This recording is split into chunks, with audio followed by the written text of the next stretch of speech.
Justin Baldoni responds to allegations of a phony workplace culture at Wayfarer Studios.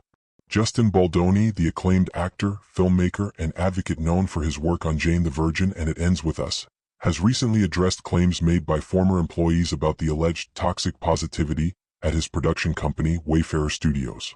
The controversy has sparked a broader conversation about workplace culture, the fine line between positivity and toxicity, and the role of faith-based principles in professional environments. The allegations against Wayfarer Studios. A former employee of Wayfarer Studios recently spoke out in a Los Angeles Times expose, alleging that Baldoni fostered an environment of forced positivity that many found inauthentic and overwhelming.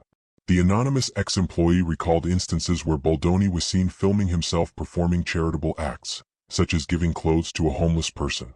It was constant positivity all the time, I would say toxic positivity, the staffer stated, adding that employees were even encouraged to sign emails with the phrase, "so much love." Another key concern raised by former employees was the increasing influence of the Bahá'í faith in the company's daily operations. According to reports, some employees felt uncomfortable with the growing emphasis on spirituality in the workplace, raising concerns about potential alienation of those who did not share the same beliefs. "I'm always a little dubious of people who advertise themselves as disruptors of the status quo or quote-unquote good people," another ex-staffer stated. "It felt phony." Justin Baldoni's response. In response to these allegations, a representative for Baldoni issued a statement to dailymail.com, denying any complaints about the workplace culture at Wayfarer Studios. "There have never been any reported complaints regarding the workplace culture, or any communicated issues regarding the platforms or its founders," the statement read. Addressing the email signatures and overall culture of positivity, Baldoni's spokesperson clarified, "If any guidance was ever provided to employees on how to conduct their written correspondence, it was to ensure that the activities of its employees remained professional and aligned with the ethos of the company." Furthermore, the representative emphasized that the company remains committed to fostering a joyful and uplifting work environment. Wayfarer believes that joy and positivity are the essence of good work, and they stand by this statement. Faith and spirituality in the workplace. A particularly contentious issue in the allegations was the role of the Bahá'í faith within the company's culture. While Baldoni has been open about his spiritual beliefs, some former employees expressed concerns over the faith's growing presence in office discussions and operations. The LA Times reported that multiple employees had raised concerns about the overemphasis on Bahá'í principles, feeling that it created an exclusive atmosphere for those who did not share the same belief system. Baldoni's spokesperson countered these claims, saying, "All of Wayfarer's projects are rooted in a belief system that stems from various faiths and backgrounds. Speaking from a place of spirituality is commonplace. Employees are encouraged to celebrate and practice their individual beliefs however they see fit, a message which is proudly supported by leadership." Understanding toxic positivity.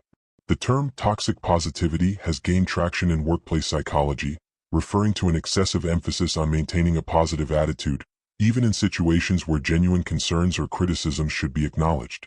Workplace environments that prioritize constant happiness and optimism can sometimes invalidate employees' emotions, discourage open dialogue, and create unrealistic expectations. Experts argue that while fostering a positive workplace is beneficial, it must be balanced with transparency, constructive criticism, and an acceptance of challenges.